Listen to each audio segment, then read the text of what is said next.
오늘 고린도전서 두 번째 말씀 같이 나누겠습니다.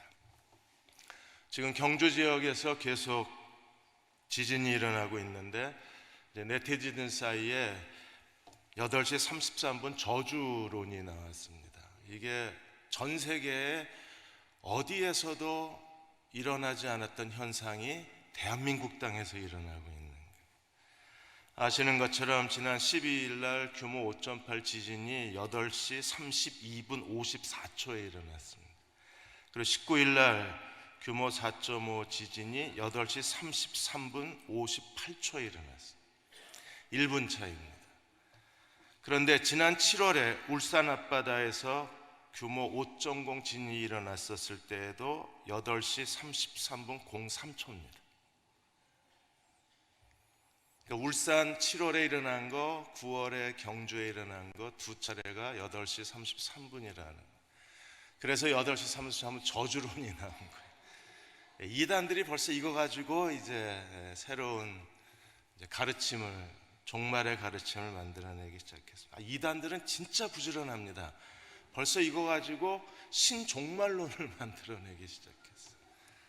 8시 33분보다 더 두려운 게 있습니다. 이게 지금 지진이 계속 남쪽으로 내려와요. 울산, 경주 남쪽. 그래서 이번에 지연철 한국지질학회연구원의 지진센터장이 8시 33분이 두려운 게 아니라 지진이 남하하고 있다는 게 두렵다는 겁니다. 7월, 9월 12일, 9월 19일, 그 다음에 남쪽으로 내려가면 이게 정말 위험하다. 기도해야 될 것 같아요.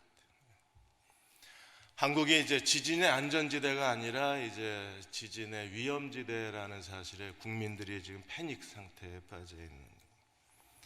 지진도 두렵지만 이미 그 전에 결혼 생활의 지진 사태는 정말 우리를 두렵게 합니다. 젊은이들은 결혼하지 않고 결혼한 부부들은 서로에 대해서 결혼의 후회를 하고 이제는 사람들이 점차 수명이 늘어나면서 이제 황혼 이혼도 늘어나고 있고, 황혼 이혼하고 후회하시는 분도 많아요. 왜냐하면 이제 국민연금 갖고 먹고 살아야 되는데 이게 이혼하고 나서 남편이 국민연금을 주지를 않는 겁니다.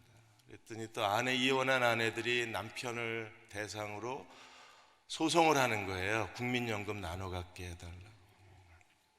그러니까 결혼이 붕괴되는 거예요. 젊은 사람들은 이제 결혼하는 거에 대해서 결혼할 만한 그런 여유가 없고 결혼하고 싶어도 할 수가 없는 그런 사회 구조가 되어버린 겁니다. 결혼을 무너뜨리는 사탄의 계략은 오늘 이 시대뿐 아니라 이미 고린도 교회 초대교회도 금욕주의자들의 잘못된 가르침을 통해서 하나님이 우리에게 주신 거룩에 대한 거룩함을 다 무너뜨리고 파괴시키고 있었던 겁니다. 하나님이 주신 결혼에, 그 거룩한 결혼에 바깥에서는 음행으로 인해서 사람들이 결혼에 대한 필요성을 못 느끼고, 교회 안에서는 금욕주의자들의 잘못된 가르침 때문에 사람들이 결혼에 대해서 점차 무기력해져 가는 현상이 일어나는 거예요. 일본이 최근에, 일본은 정말 그 포르노 천국입니다. 온갖 성인물이 그 길거리를 채운 나라가 일본인데, 이번에 영국 텔레그래프에서 일본 국립사회보장 인구문제연구소의 설문조사 보고서에 대해서 영국의 텔레그래프가 보고를 했습니다. 18세에서 34세 미혼 남자에 대한 성경험에 대한 설문조사를 한 거예요. 여러분, 미혼 남자 18세 34세 사이에 일본의 미혼 남자의 42%, 여성의 44%가 성경험이 없어요.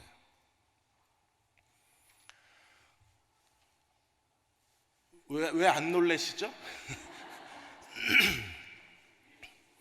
이건 정말 충격입니다. 18세에서 34세는요, 가장 성에 대한 욕구가 강한 시기고 성에 대한 호기심이 강한 시대인데 10명 중 4명이 아직도 경험이 없다는 거예요. 일본 사회가 죽어간다는 겁니다. 그러면 어디서 이걸 채우나? 온갖 성인물이 TV만 틀면 19금 프로그램이 밤을 새워서 방송이 되고, 길거리에 온갖 성적인 충족감을 줄 수 있는 그런 매체들이 늘어나 있고, 그러니까 손만 닿으면 만화, TV, 영화, 온갖 성인물이 길거리에 넘쳐나니까 실제로 성경험을 할 필요가 없는 거예요. 젊은 사람들이 대리만족을 어디서나 얻을 수 있으니까. 그러니까 성경험이 없다는 것은요, 결혼에 대한 필요성을 못 느낀다는 거예요. 지금 일본은 27.6%가 고령 인구입니다. 65세 이상 인구가 25%를 넘어서 이제 27.6%까지 올라갔잖아요. 그렇게 늙어가는데 젊은 사람들은 결혼에 대한 필요성을 못 느끼는, 그 이유가 음행에 대한 욕구 충족이 길거리에 가득하기 때문에 그렇습니다. 그러니까 한국도 젊은 사람들이 어디서나 이런 성적 만족을 구할 수 있으니까 결혼할 필요성을 못 느끼는 거예요.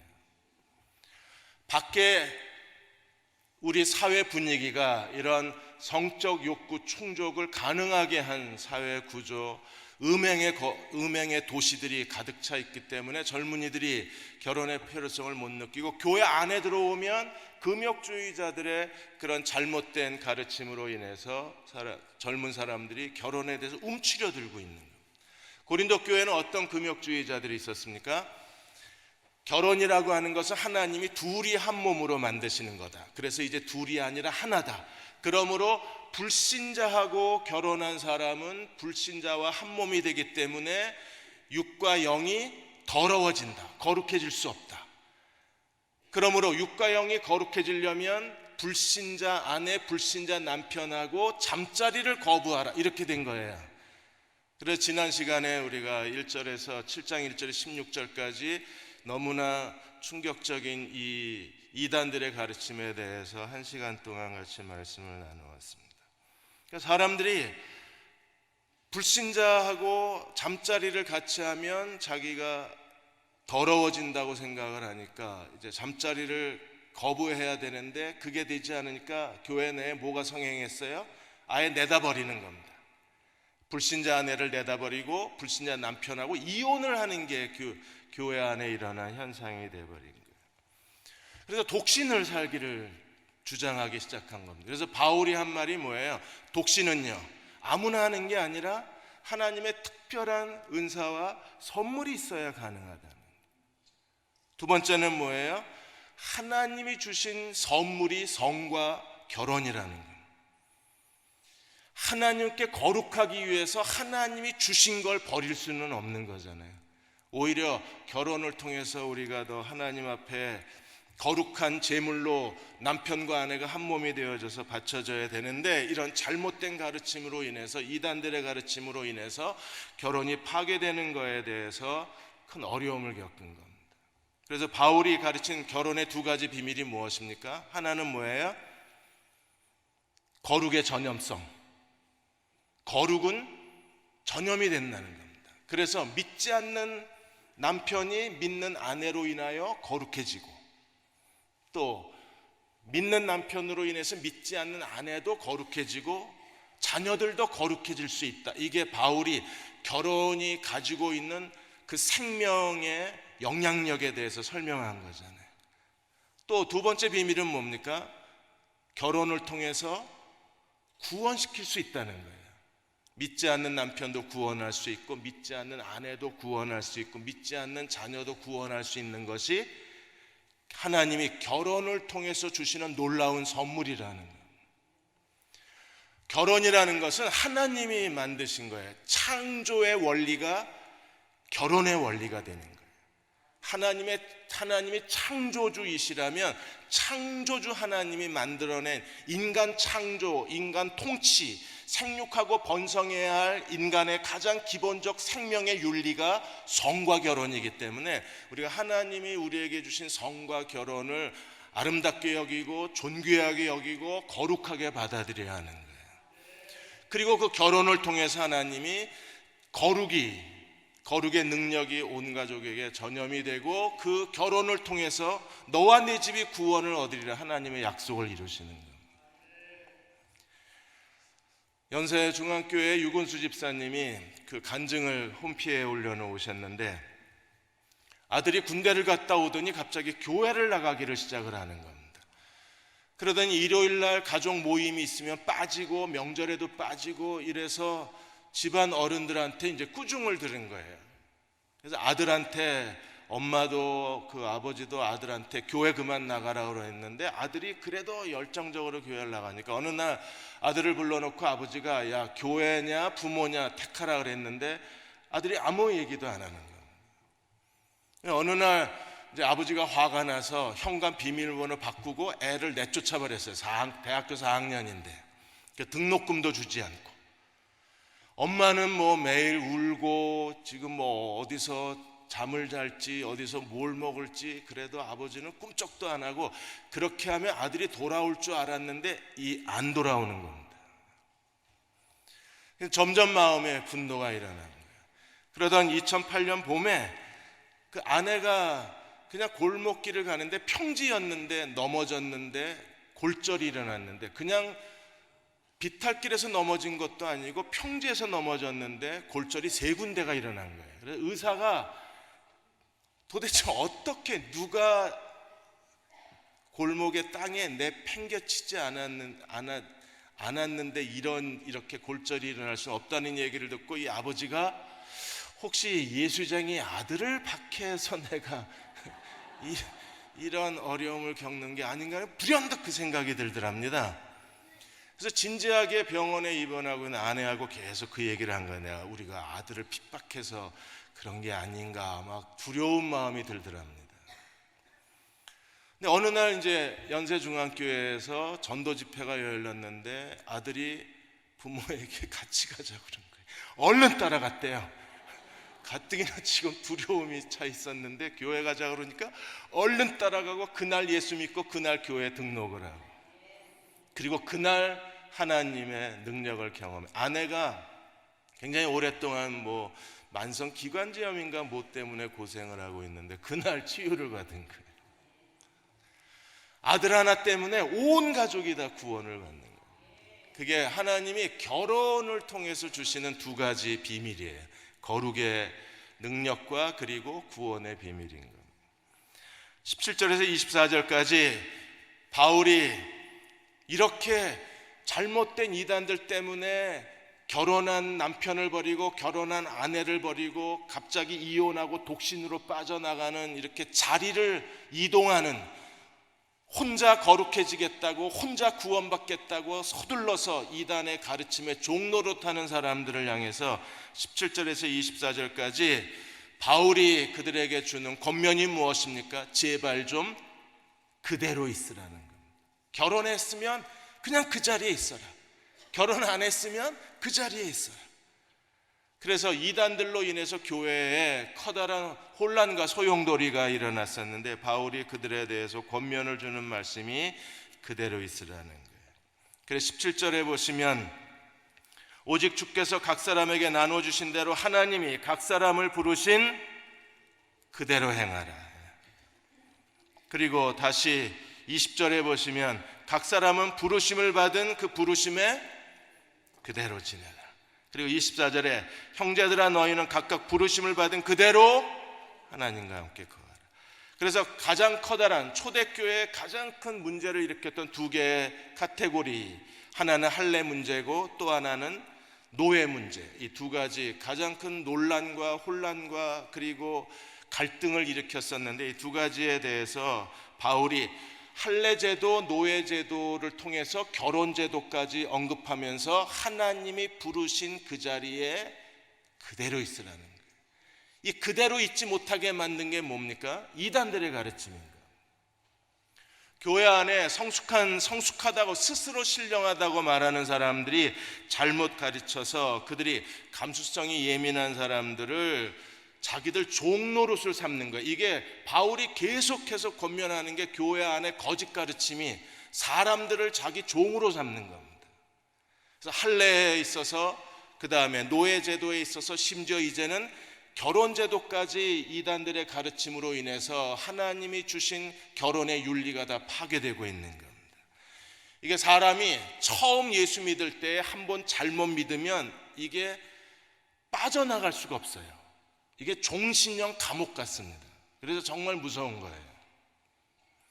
지난번에 말레이시아의 에어아시아가 호주 시드니에서 말레이시아 쿠알라룸푸르로 가야 되는데, 조종사가 그 당시만 해도 2015년 이 에어아시아 비행기가 노후된 비행기여서 이 좌표를 조종사가 수동으로 입력을 하는 겁니다.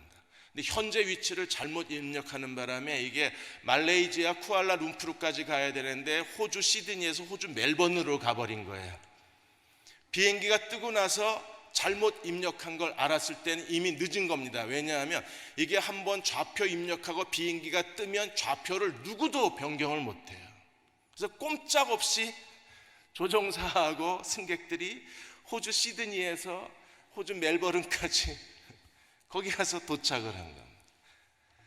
그래서 에어아시아가 그 다음엔 전부 자동으로 바꿨어요. 자동은 GPS에 의해서 현재 좌표가 정확하게 입력이 됐기 때문에 그래서 조종사가 실수할 수가 없는 겁니다. 여러분, 신앙이라는 게 처음에 한번 좌표 입력을 잘못하면 잘못됐구나, 벗어나야지 하고 수동으로 좌표를 변경하려 안 돼요. 이게 고린도 교회가 이 거대한 소용돌이에 휘말린 이유가 처음 예수 믿은 사람들을 붙잡아 놓고 이단들이, 이 금욕주의자들이 잘못된 가르침을 집어넣는 바람에 교회가 다, 질서가 다 무너져 버린 거예요.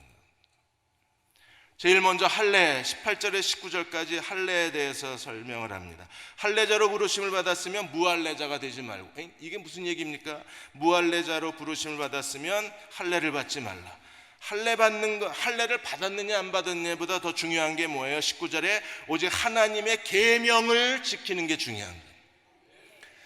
근데 유대주의자들, 유대인이었다가 예수 믿고 다시 모세의 율법과 할례를 주장하는 사람들이 바울이 세운 교회마다 슬며시 들어와서 그들이 할례와 율법을 강조했잖아요. 그래서 초대교회 문헌에 의하면 어떤 일이 있었느냐 하면, 유대인들이 할례를 받았잖아요. 그 할례를 지우는 수술을 또 받았어요. 그 고통이 그 어떤 수술보다 고통스러웠다고 문헌적 자료에 남아 있습니다. 그러니까 무할례자는 할례 받으라고 그러고, 또 다른 이방의 그 유대주의자들은 다시 할례 받은 사람들에게 너희가 할례를 지워야 된다고 가르쳐. 이게 서로 엇갈리는 거예요. 유대주의자들은 무할례자에게 할례를 받으라고 그러고, 할례 받은 사람에게는 할례를 지우라고 그래서 그 초대교회 때에 그 할례 지우는 수술이 아주 짭짤하게 의사들의 수입원이었다. 지금 성형외과가 큰 수입을 얻는 것처럼. 할례냐 무할례냐 중요한 게 아니라 더 중요한 게 뭐예요? 하나님의 계명을 지키는 게 중요한데, 이걸 가르치는 게 아니라 할례를 가지고 사람들을 괴롭힌 겁니다. 또 노예제도도 마찬가지예요. 21절에서 23절까지가 노예제도에 대한 설명인데, 노예제도는요, 그 당시에 사람의 종이 되지 말라, 이걸 가지고 노예를 거부하라고 일으킨 거예요. 여러분, 그 당시에 노예제도 경제 시스템에서 노예가 되기를 거부하면 그거는요, 정말 세상에서 자기 생계를 책임질 수가 없는 거예요.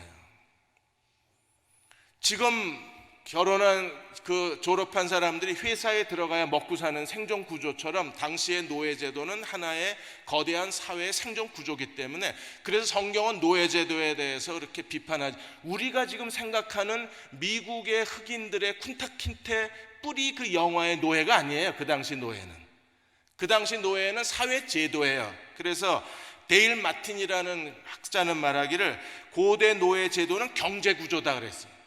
그리고 이 경제구조를 통해서 많은 사람들이 경제적 안정을 얻고 개천에서 용나는 사회적 상승, 사회적 성공, 상류층 사회로 이동하는 유일한 통로가 노예제도였었어요. 그래서 대학을 나오고도 노예가 되는 사람들이 흔했습니다. 왜냐하면 그 길을 통해서만이 주인의 마음에 들면 한순간에 지위가 상승됐기 때문에. 우리가 지금 생각하는 미국의 노예제도의 그런 시달리는 노예가 아니에요. 그러니까 성경이 노예제도에 대해서 노예제도를 없애라고 말씀하지 않는 이유가 여기 있는 겁니다. 근데 잘못된 가르침을 받은 사람들이 사람의 종이 되지 말라는 이 예수의 가르침을 가지고 그들에게 노예제도에서 벗어나라고 강조를 한 거예요. 이거에 대해서 바울이 설명하고 있는 겁니다. 22절에 주 안에서 부르심을 받은 자는 종이라도 주께 속한 자유인이요. 우리는요 예수 그리스도 안에서 다 자유인이잖아요. 그리고 자유인일지라도 우리는 예수 그리스도께서 값을 주고 사셨기 때문에 우리는 어떤 사람이에요? 그리스도의 종입니다. 우리는 종이면서 자유인인 거예요. 그러므로 억지로 그 주인에게 핍박을 받고 감옥에 갇히고 재산을 몰수당하면서 자유인이 되려고 애쓰지 말라는 겁니다. 자유인이 될 수 있으면 자유인이 되되 종으로 사는 것도 하나님의 부르심이라는 겁니다. 우리가 예수 믿고 나서 어떤 사람들은 직업을 바꿔야 되지 않냐라고 묻는 사람들이 있잖아요. 그런데 우리가 무슨 마약상이나 뭐 그런 범죄 집단이 아니고선 직업을 바꿀 필요가 없어요. 왜냐하면 모든 직업을 통해서 우리가 하나님께 영광을 돌릴 수 있기 때문에. 근데 직업을 바꾸라고 강요하는 사람들이 있었던 것처럼 초대교회도 그런 사람들이 있어서 노예제도 자체를 흔들어버린 겁니다. 근데 그 당시에 노예제도 자체를 흔들어버리는 건 지금 민주주의 자체, 자본주의 자체를 뿌리째 뽑아버리는 거와 똑같은 현상인 거예요. 그런데 사람들의 종이 되지 말라는 걸 이렇게 해석을 해서 사람들로 하여금 집단으로 자기의 노예 신분을 벗어나게 만들고 그것 때문에 많은 노예들이 감옥에 가거나 재산을 몰수하거나 그로 인해서 길거리에 내쫓김을 당하고 길거리에서 노숙자 신세가 돼버린 겁니다. 그리고 이단들을 그런 가르침을 가리킨 교사들은요 그렇게 사는 노숙자가 돼버린 사람들에게 너희는 진정으로 주 안에서 자유인이라고 인정을 해버리는 거예요. 먹고 사는 건 누가 책임을 지고. 지금 이해가 되시는 거예요? 아주 교묘하게 사람을 속여서 사람들로 하여금 기본적 사회 윤리와 사회 질서에서 벗어나게 만들어요. 지금 이단들도 마찬가지잖아요. 직장 갈 필요 없다 그러고 열심히 전도만 하면 된다 그러고 그래서 자기들이 만든 전도 책자 가서 팔고 직장 거부, 결혼 거부 그 안에서 집단 생활을 하면서 그걸 자기 주님께 대한 충성이고 교주에 대한 충성이라고 가르치잖아요. 그래서 완전히 사회에서 격리가 돼서 살아가는 거예요. 그런 일들이 교회 안에도 얼마든지 일어날 수 있는 거에 대해서 바울이 말하고 있는 거예요. 우리에게는요 하나의 주인이 계시고 우리는 다 그리스도의 종들입니다. 본질성 자체가 우리가 종인 거예요. 그리고 노예제도는 사람의 종이 되는 게 아니라 그 당시에 경제활동에 가장 큰 비중을 차지하는 게 노예가 되는 겁니다. 그래서 노예 가운데에는요 대학을 나온 노예들도 많이 있었고 굉장히 뛰어난 그 학식과 지성과 교양을 갖춘 노예들이 굉장히 많았어요. 그 당시에 지금 4급, 5급 공무원들이 그 당시 로마 사회에서는 전부 노예들이에요. 지금 젊은 사람들이 공무원 되려고 계속 공무원 공시족이라고 그러잖아요. 지금 공무원 되려고 하는 현상이 그 당시에 많은 젊은이들이 노예가 되려고 하는 것과 똑같은 현상이에요. 노예 제도를 그래서 성경이 거부하지 않는 겁니다. 우리가 하나님께 충성하는 게 중요하지, 주의 계명을 지키고 오직 한 분이신 그리스도께 복종하는 게 중요하지, 내 사회적 신분이 어떠냐, 내가 할례를 받았느냐 안 받았냐, 그런 주변 아무 가치가 없는 그런 신앙의 형식주의에 우리가 시간을 허비할 수가 없는 거예요. 하나님께 충성하는 게 중요한 거예요. 그럼 마담 포라가 지금 한국의 7년째 대한민국 패션 품질 대상을 7년째 받았습니다. 마담 포라를 만드신 분이 이병권 회장님이시죠. 이분이 아주 신실한 크리스찬이십니다. 이분이 광주에서 작은 양복점을 시작하고 양복점이 잘 되니까 제일 먼저 하나님을 버렸어요. 왜? 주일날 교회 갈 시간이 없어요. 주일날도 양복을 만들어야 되니까. 그래서 열심히 양복을 만들어 팔았는데 정말 양복점이 잘 됐습니다. 아주 이분이 패션 감각이 뛰어나고 재주가 뛰어나신 분입니다. 그런데 어느 날 사업에 사기를 당한 거예요.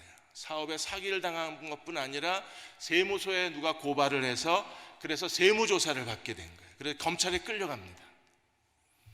검찰에 끌려가서 이분이요, 그날부터 금식하면서 하나님 앞에 기도했습니다. 하나님, 한 번만 살려주시면 내가 평생 하나님께 충성하겠다.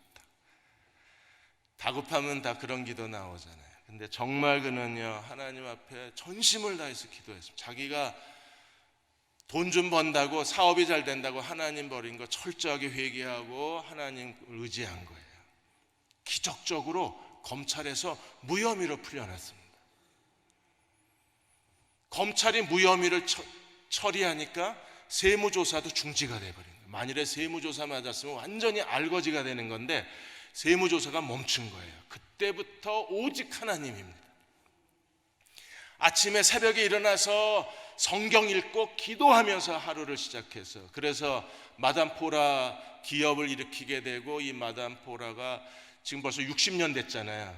그런데도 대한민국 품질 대상, 그 패션 대상, 브랜드 대상을 계속 지금 인정받고 있는 거예요. 그러니까 충성된 게 중요한 거예요. 우리가 그대로 있으라, 내가 서 있는 부르심을 받은 그대로 있으라, 이 원리가 그대로 적용되는 게 오늘 25절에서 40절까지 약혼한 커플들에 대해서도 똑같은 원리가 적용이 되는 거예요. 여기서 처녀라고 하는 것은 약혼한 처녀를 말합니다. 그냥 모든 처녀를 가리키는 게 아닙니다. 그래서 25절에 처녀에 대하여는 내가 주께 받은 계명이 없으되 주의 자비하심을 받아서 충성스러운 자가 된 내가 바울의 의견이에요. 바울이 약혼한 처녀들이 고민이 생긴 겁니다. 결혼한 사람하고 똑같은 고민이 어떤 고민이에요? 불신자 저 남자하고 결혼해야 되나? 불신자 저 여자하고 내가 결혼해야 되나? 불신자 내 남편하고 계속 결혼 생활 유지해야 되나? 이 여자하고 같이 한 침대에서 자야 되나? 이 고민이 약혼한 사람에게도 똑같은 고민이 된 거예요.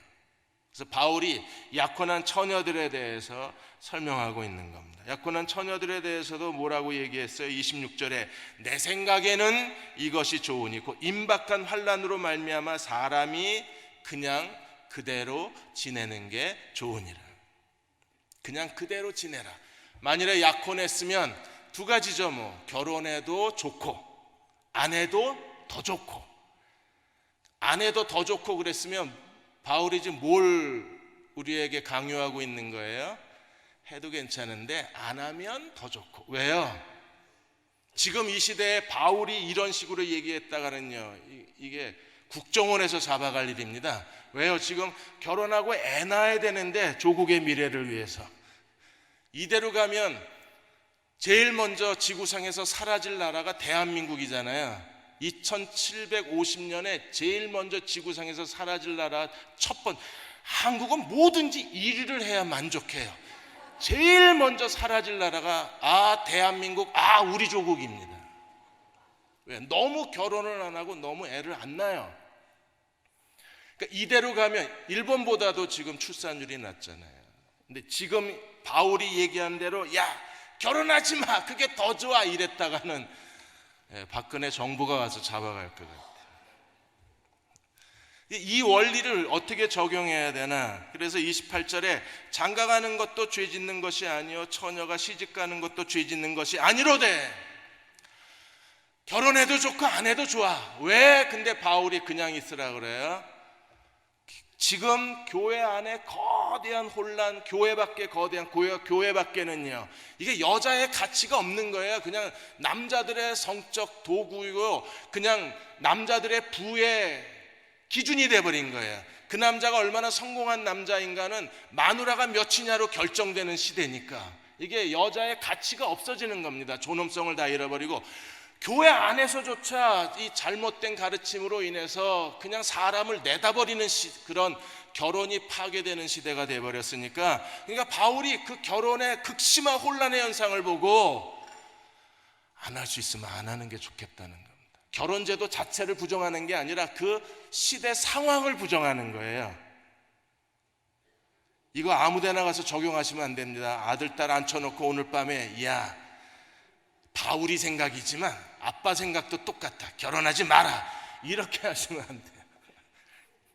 성경이 그랬으니까 너도 안 하는 게 좋겠다. 그렇게 하시면 안 됩니다. 그 당시 시대 상황이 정말 사람들에게 고통을 주는 게 결혼이었어요. 왜 우리가 결혼합니까? 행복해지려고. 근데 결혼 자체가 고통이 되면요, 벗어나야죠. 바울은 하나님의 계명은 이혼하지 않는 거다. 그런데 바울이 뭐라 그랬어요? 그러나 결혼 자체가 너무 무거운 짐이 되면 네가 스스로 알아서 결정하라고 했어요. 어떤 부부는요, 이건 부부가 상담을 받아도 해결이 안 됩니다. 부부가 상담받고 돌아와서 여전히 난투극입니다. 이럴 때는요, 서로의 인생을 정말 다 낭비시키는 거예요. 그래서 바울은 이럴 때에 하나님의 계명이 없지만 이럴 때에는 너희가 스스로 지혜롭게 헤어져도 괜찮다는 걸 얘기하는 거예요. 왜요? 이건 아무리 신앙으로 해도 해결이 안 돼요. 그러니까 서로 항상 싸우면서 끝나요, 대화가. 그냥 항상 싸우자, 쉬지 말고 싸우자, 범사에 싸우자, 이는 우리 부부를 향한 하나님의 뜻이니라, 이러고 계속 싸워요. 그걸 억지로 참고 살면 해결 방법도 없는데 결혼 자체가 저주가 되는 겁니다.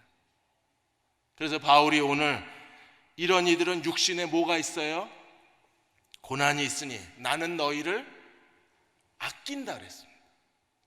두 가지를 설명하고 있는 거예요. 첫째가 뭐냐 하면, 이제 종말이 가까웠는데 결혼은 뭐하러 하냐, 이 얘기예요. 바울이 틀렸죠. 왜? 지금 2000년이 지났는데도 종말이 안 왔잖아요. 근데 여기서 바울이 임박한 진노 때문에 결혼하지 않는 게 좋겠다고 얘기했지만 그건 무슨 뜻입니까?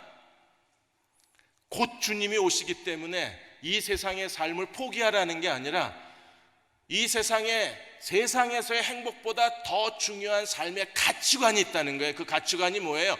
다시 오실 예수 그리스도를 기다리고 우리가 하나님 나라와 그 의를 추구하는 하나님 나라 안에서의 자아실현을 이루는 게 더 중요하기 때문에 그걸 강조한 거지, 세상에서의 행복을 포기하라고 강조하는 건 아닙니다. 그래서 29절에 형제들아 내가 이 말을 하노니 때가 단축하여진 거로, 초대교회 때부터 때가 가까이 왔다 그러는 게 지금도 때가 가까이 왔다 그러잖아요. 로마서 13장 11절 12절에 또한 너희가 이 시기를 알거니와 자다가 깰 때가 벌써 되었으니 이제 우리가 구원에 처음 믿을 때보다 가까웠느니라. 바울보다 우리는 더 가까워졌어요. 왜? 벌써 한 2000년 지났으니까. 12절에 밤이 깊고 낮이 가까웠으니 그러므로 우리가 어두움에 있을 일을 벗고 빛의 갑옷을 입자. 그러니까 적어도 내가 하나님 나라를 위해서 해야 할 중요한 목적과 비전이 있어서 그래서 결혼하지 않기로 결단을 했다면 그들이 결혼 대신에 더 중요한 걸 선택한 사람이 되는 거예요. 그 얘기를 하는 겁니다. 여러분 지금 전 세계에 나가 있는 선교사 중에 3분의 2가 여자 선교사입니다. 그리고 그 여자 선교사의 70%가 독신입니다.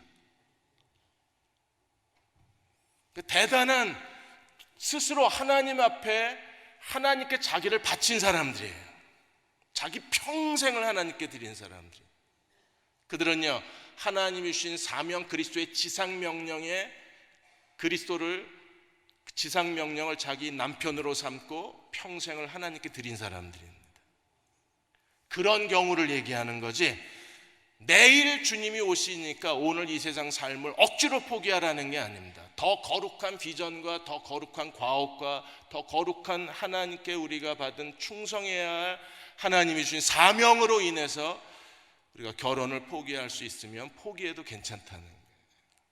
있는 그대로 그 자리에서 있으라는 거예요.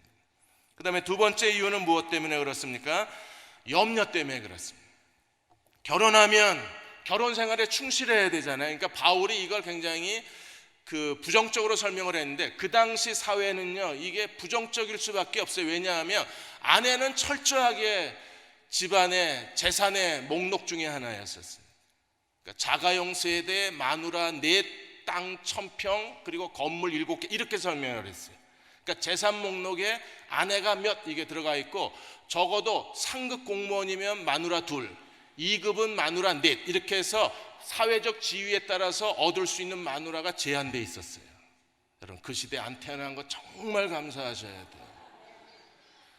오늘 지휘자님도 여자, 반주자도 여자, 성가대원도 여자, 이런 시대가 이게 하나님이 주신 자유가 있기 때문에 이런 시대가 되지 그 당시에는 생각도 못하는 거예요 이게. 그러니까 그런 시대에서는요 여자 아내가 해야 될 일은 오직 남편의 기쁨을 위해서만 존재하는 거예요. 아내 자신을 위해서는 아무것도 없어요. 오직 남편의 기쁨만이, 남편의 기쁨이 그 아내의 삶의 목표요, 삶의 즐거움이요, 삶의 행복이요, 삶의 낙이 된 거예요. 지금도 혹시 그러고 사시나요? 그래서 이 32절에 너희가 염려 없기를 원하노라. 장가가지 않는 사람은 누구를 무엇을 염려해요? 주의 일을 염려하여 어찌하여 주를 기쁘시게 할까 하되 장가간 사람은요 세상 일을 염려하여 어찌하여 아내를 주의 일을 염려하거나 세상 일을 염려하거나 아내를 기쁘게 하거나. 그 다음에 34절에 시집가지 않은 처녀는 뭘 염려해요? 주의 일을 염려하여 몸과 영을 다 거룩하게 하려 하되 시집간 여자는요 세상 일을 염려하여 어찌하여 남편을 기쁘게 할까 합니다. 그러니까 염려에 빠지기 때문에 바울은요 우리가 순전한 마음으로 우리 가진 전부를 주님께 바쳐서 주님께 충성된 사람으로 헌신하려면 세상 일을 염려하지 않는 남편을 기쁘게 하려고 하는 이런 일에서 벗어나서 정말 내 삶 자체가 거룩한 제물로 육과 영이 거룩한 상태에서 하나님께 바치려면 그냥 지내라. 약혼을 했어도 결혼하지 않을 수 있으면 안 해도 좋다 이렇게 얘기하는 거예요. 언제 결혼해야 돼요? 36절에 그러나 누구든지 자기의 약혼녀에 대해서 행동이 합당하지 못한 줄로 생각할 때, 행동이 합당하지 못한다는 게 뭐예요?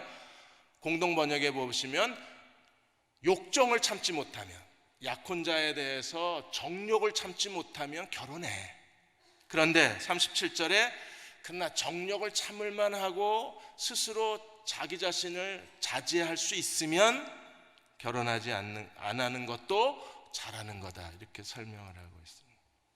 사랑하는 여러분, 이건 하나님의 계명이 아니라 바울이 자기 의견을 말하고 있는 거예요. 그러니까 바울은요 하나님의 계명에 근거해서 그 시대 상황을 판단하고 거기에 합당한 생각하는 힘을 주고 교인들이 스스로 말씀에 근거해서 성령의 가르침에 근거해서 자율적으로 하나님의 뜻을 분별하도록 성숙의 길로 이끄는 게 지금 바울의 교훈입니다. 부부는요 아름답게 서로를 격려하며 하나님 나라를 섬겨야 합니다. 이번에 구봉서 장로님이 나이 90에 하나님의 부르심을 받았는데 나중에 그 유언이 공개가 됐잖아요. 그 경북 문경에 있는 신망보육원의 그 원장님이 오셔서 유언을 공개해 버렸습니다. 그 구장로님이 어떤 유언을 아내에게 남겨놓았어요? 신망보육원의 후원을 절대로 끊지 마라. 당신 죽을 때까지 이 신망보육원을 후원해 달라고 요청을 했습니다. 그러니까 1979년도부터 지금 이 신망보육원을 37년째 구봉서 장로가 후원하고 있는 거예요.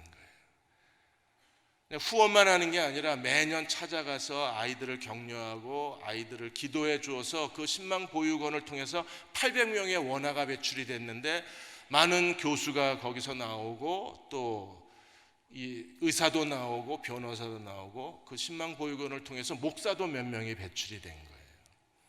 그러니까 부부가 죽으면서까지 함께 이렇게 하나님 나라를 위해서 서로 동역하고 서로 격려할 수 있다는 게 얼마나 아름다워요. 여러분 롯데 부회장 이인원 씨도 정말 아까운 사람이 죽었습니다. 여러분 그분이 34년 동안에 43년 동안에 롯데맨이었어요. 한 그 롯데에 충성을 했는데 어느 정도 청렴 결백하냐 하면 이분이 그 회사 법인카드를 쓰고 나서 거기에 자기 개인 용도로 썼으면 반드시 그 카드 용도에 대해서 자기가 이거는 내가 쓴 거니까 다음 내 월급에서 반드시 이걸 제외하라고. 그러니까 공사가 분명한 분입니다. 운전기사가 있는데 운전기사가 새벽부터 와서 문 앞에 있는 게 안타까워서 아침 출근길은 자기가 직접 운전하고 다니셨던 분이세요. 그 정도로 자기 관리가 뛰어나신 분이시고, 이분이 충영교회 장로님이시잖아요. 그동안에 한 번도 예배 빠진 적이 없고 11조와 교회 일에 충성되었던 분이 이인원 장로님이셨습니다. 그 자살하기 전에 자녀들에게 남겨놓은 유서가, 엄마가 이렇게 아파서 너희들에게 큰 짐이 돼서 미안하다고 얘기하시면서 2000년도 초에 두 분이 한강공원에 산책하다가 교통사고를 크게 당하고 아내가 뇌를 다친 거예요. 그때부터 6시면 퇴근을 해서 집에 가서 반드시 저녁은 이인원 부회장이, 이인원 장로님이 아내 저녁은 자기 손으로 직접 먹였어요.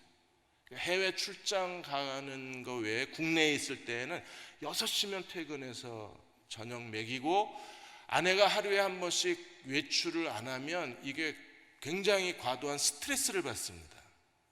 그러니까 반드시 자기가 데리고 산책을 하거나 아니면 차를 태우고 드라이브를 한 거예요. 그걸 아내가 쓰러진 날부터 지금까지 자살하기 직전까지 그 일을 하셨어요. 그러니까 정말 헌신적인 남편이셨습니다. 하나님께도 충성된 종이었고, 자살을 해서 안타까운데 회사에도 충성된 사람이고 부하 직원들에게도 정말 존경받는 그런 분이셨고, 그 막다른 선택을 한 게 우리를 정말 안타깝게 만들지만, 그러나 남편으로서는 정말 최고의 남자인 거예요. 마지막 아내를 끝까지 돌보아주지 못해서 떠난 거에 대해서 그렇게 슬퍼하고, 자기가 받는 오해나 자기가 받는 억울함이나 자기가 받는 비난보다 더 고통스러워한 게 아내를 끝까지 자기가 돌보지 못한 거에 대해서, 그 아내에 대한 그 마음 아픔이 그 유서에 그게 가득했던 거예요. 그럼 우리가 하나님 앞에 이런 부부가 돼야 돼요. 서로를 정말 사랑하고 서로를 존중히 여겨주고, 우리가 마지막 하나님 나라에 갈 때까지 함께 하나님의 동역자가 되어서 서로 위로하고 격려하고 사랑하고 마지막 서로의 자리를 지켜주는, 그 자리에 그대로 있으라 그랬잖아요. 황원 의원 자꾸 고민하지 마시고 그냥 그 자리에 있으라 그랬어요. 바울이 3번이나 제발 그 자리에 있어 그랬어요. 여러분 제발 그 자리에 있어 주세요. 그리고 바울이 나처럼 되면 좋겠다. 진정한 자유를, 성숙한 자유와 영적 분별력을 바울이 가진 거예요. 이걸 가리키는 사람들이 자기들이 성령의 가르침이라고 그렇게 주장을 하니까 바울도 뭐라 그랬어요? 40절에 나도 하나님의 영을 받았다 그랬죠. 하나님의 부르심대로 충성되게 섬기셔서 하나님께 착하고 충성된 종아 잘하였다 칭찬받으시는 저와 여러분이 되시기를 주의 이름으로 축원합니다. 이 시간 우리 406장 고난내 영혼 편히 쉴 것과 1절하고 4절 부르시고,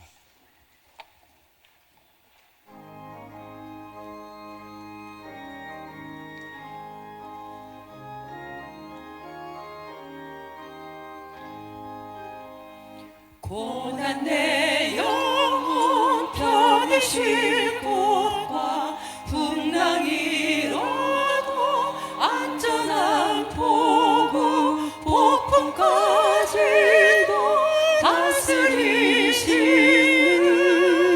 주의 영원한 발을 지해 주의 영원한 심판 함께 하사 항상 나를 붙드시니 어느 곳에 가든지 요동하지 않음은 주의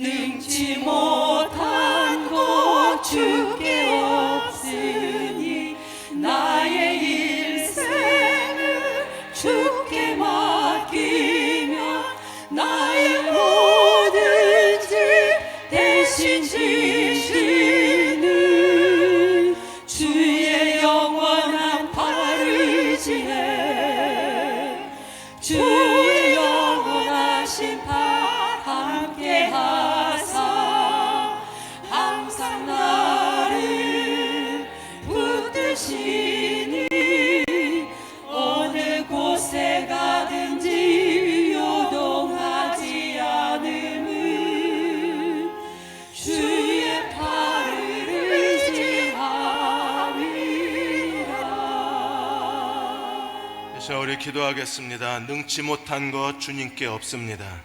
일생을 주님께 맡기면 모든 짐을 대신 짐져 주시는 주님의 영원한 팔이 우리와 함께 있습니다.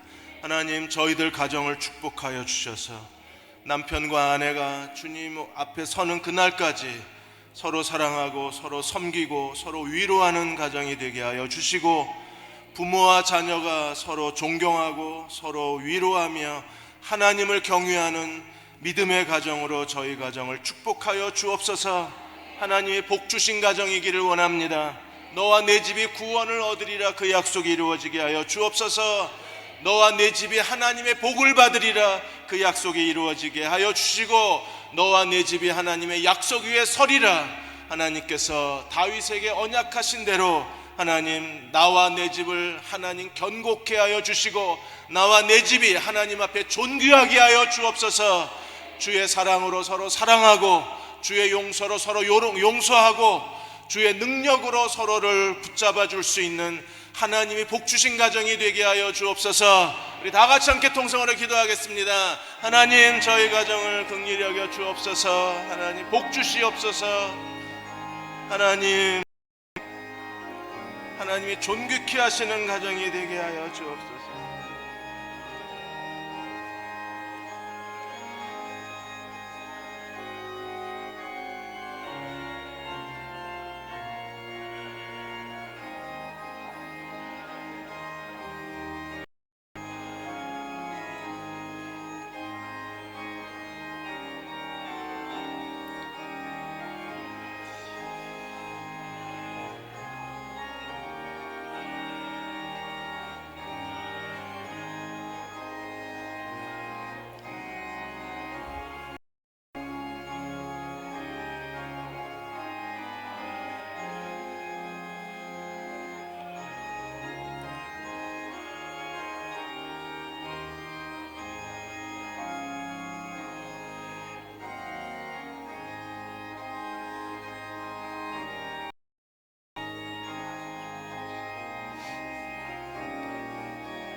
아버지 하나님, 하나님의 자녀가 된 모든 우리들이 하나님 앞에 죽도록 충성하며 매일매일 모든 생활이 하나님의 영광만을 위한 생활이 될 수 있도록 인도해 주시옵소서. 지금은 우리 주 예수 그리스도의 무한하신 은혜와 아버지 하나님의 크신 사랑하심과 성령님의 교통하시고 역사하심이 우리 모든 사랑하는 성도들과 가족들과 특별히 자녀들 아버지 하나님 늘 함께 해주시기를 간절히 바라며 모든 말씀 예수님의 이름으로 기도하였습니다. 아멘.